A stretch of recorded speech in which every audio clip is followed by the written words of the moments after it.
ராஜாத்தோப்பு கிராமத்தில் ஸ்ரீ சின்னத்தோப்பு முனியப்பன் சுவாமி கோவில் கும்பாபிஷேக விழா நடைபெற்றது. தருமபுரி மாவட்டம் நல்லம்பள்ளி அருகே பங்குநத்தம் ஊராட்சிக்கு உட்பட்ட ராஜாத்தோப்பு கிராமத்தில் உள்ள ஸ்ரீ சின்னத்தோப்பு முனியப்பன் கோவில் பல லட்சம் மதிப்பீட்டில் திருப்பணிகள் மேற்கொள்ளப்பட்டது.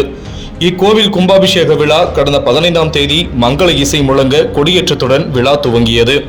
இதனைத் தொடர்ந்து கணபதி பூஜை, லட்சுமி பூஜை, சரஸ்வதி பூஜை மற்றும் யாகசாலை பூஜைகள், வாஸ்து பூஜைகள் உட்பட பல்வேறு பூஜைகள், வழிபாடுகள் நடைபெற்றது. பின்னர் மூலவர் தெய்வங்கள் பிரதிஷ்டை செய்து அஷ்டபந்தனம் சாற்றும் நிகழ்ச்சி நடைபெற்றது.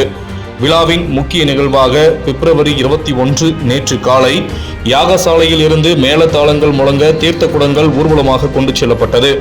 பின்னர் காலை 9 மணிக்கு மேல் 10:30 மணிக்குள் ஸ்ரீ சின்னத்தோப்பு முனியப்பன் சுவாமிக்கு புனித நீரை ஊற்றி கும்பாபிஷேக விழாவை புரோகிதர்கள் வெகு விமரிசையாக நடத்தி வைத்தனர். பின்னர் சுவாமிக்கு சிறப்பு அபிஷேகங்கள், ஆராதனைகள் மற்றும் அலங்கார சேவை, மகா தீபாராதனை நிகழ்ச்சி நடைபெற்றது. விழாவில் ராஜாத்தோப்பு, சின்ன பங்குநத்தம், ராஜகொல்லஹள்ளி மற்றும் அதன் சுற்றுவட்டார கிராமங்களைச் சேர்ந்த ஏராளமான பக்தர்கள் கலந்து கொண்டு சுவாமி தரிசனம் செய்தனர். விழாவை ஒட்டி பக்தர்களுக்கு அன்னதானம் வழங்கப்பட்டது. இதற்கான ஏற்பாடுகளை விழா குழுவினர் மற்றும் ஊர் பொதுமக்கள் மற்றும் பக்தர்கள் செய்திருந்தது குறிப்பிடத்தக்கது.